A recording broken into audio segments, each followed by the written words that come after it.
essa questão desse achismo dos pais também, evitando a frustração, evitando a tristeza, evitando o fracasso. E isso tem que acontecer também. Sim. Então é interessante quando a gente escuta depoimentos de mães dizendo, olha, é desse jeito, tem que ser, é diferente do modelo escolar, tem que estudar todos os dias, sim, tem que abrir mão de certas regalias para estudar, mas pensa bem, uma criança de 10 anos já fez o seu primeiro concurso público e já passou por uma série de experiências que muitos adultos não dão conta de fazer, né? Então, esse excesso de protecionismo dos pais também dificulta o processo. Ah, coitado do meu filho, ele não vai dar conta. Tenta. Sim. Tenta, pelo menos. Mas o filho não vai dar conta de estudar, mas vai dar conta de ficar na frente da televisão, com celular, com joguinhos. Ou seja, o pai não está querendo sofrer. Que, na verdade, quem não quer sofrer é o pai. Mas ele passa o discurso de que meu filho não vai sofrer. E muitos acabam até desistindo mesmo, porque percebem a necessidade desse envolvimento. Não, uma coisa que eu falo sempre lá com o pessoal do comercial, quando a gente tem um pedido de cancelamento, alguém quer parar o curso no meio do caminho, é um perigo enorme, porque qual que é a lição que você vai deixar para essa criança? Não é necessariamente ser aprovado ou não no colégio militar, é tipo, eu posso desistir. Diante do primeiro impasse, eu desisto. Exatamente. E vai ser uma sequência de desistências a vida inteira. Estou desconfortável, eu posso desistir. Então, isso vai se percutindo ao longo da vida. Obviamente, as consequências são muito ruins, né? A gente fala isso muito mesmo, né? Que a desistência, ela não traz consigo somente uma libertação momentânea ali. Ela implica numa série de comportamentos que mais para frente vão afetar o adulto. Exatamente. O que é internalizado nesse processo da desistência, isso eu vejo de uma forma gravíssima, é justamente isso. E as dificuldades, elas vão elas serão postas durante a vida, e isso é inegável. O tempo todo. E o nosso primeiro sentimento, ou vou deixar isso para depois, ou não vou fazer. Se tiver tempo, então, deixa para depois mesmo. Não vou fazer isso agora, isso é chato. Se existir a possibilidade de desistência, pessoal, nunca que os processos serão concluídos. E aí, assim, a primeiro contato, você recua, você não vivencia. Você não se dá a chance, sabe? É tão ruim quando você quer muito alguma coisa, só que você depende de alguém, a pessoa vira e fala, eu não vou te dar. Eu não vou te dar uma oportunidade. Eu não vou deixar você tentar. Agora, quando você mesmo se priva disso, você se nega uma oportunidade de tentativa por falta de confiança, isso é muito ruim. Além da gente estar criando ali um espírito mais fragilizado de desistência, existe ali uma falta de confiança. Por quê? O que aconteceu? O pai e a mãe, de certa forma, não confiaram no filho. Falaram, sai do processo que você não vai conseguir. Então, assim, ele internaliza que ele não é capaz.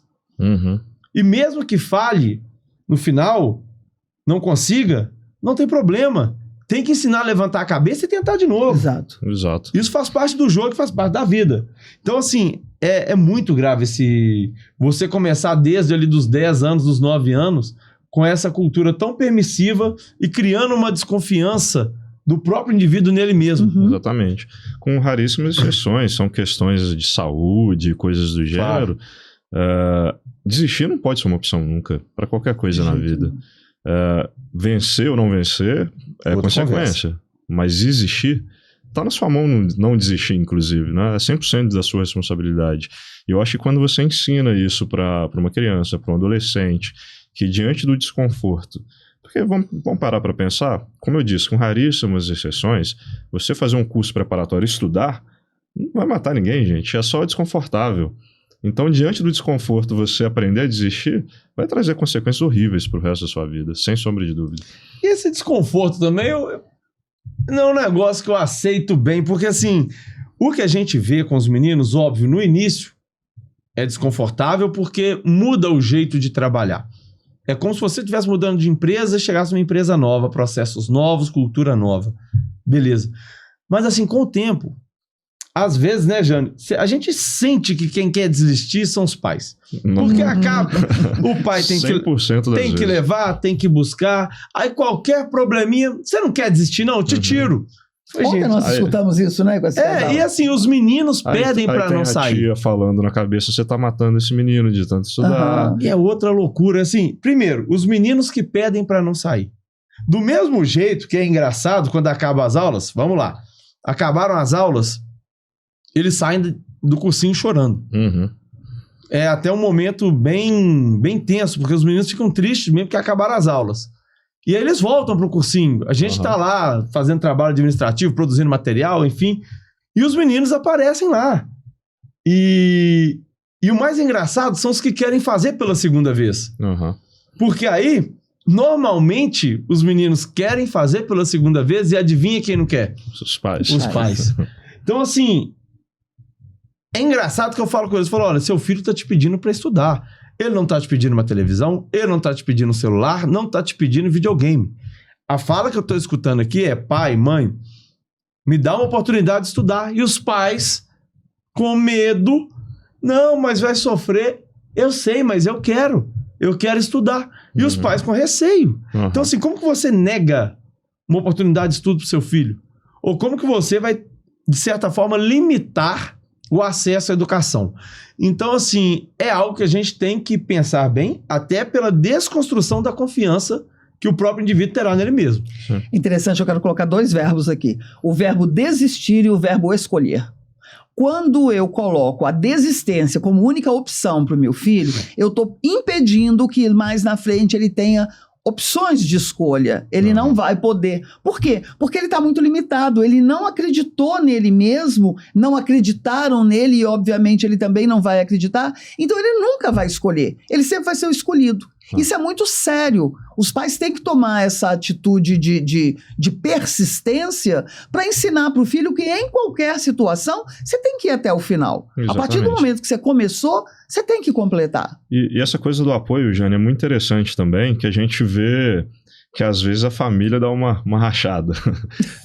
A mãe quer muito, o pai não quer, o pai quer muito, a mãe não quer.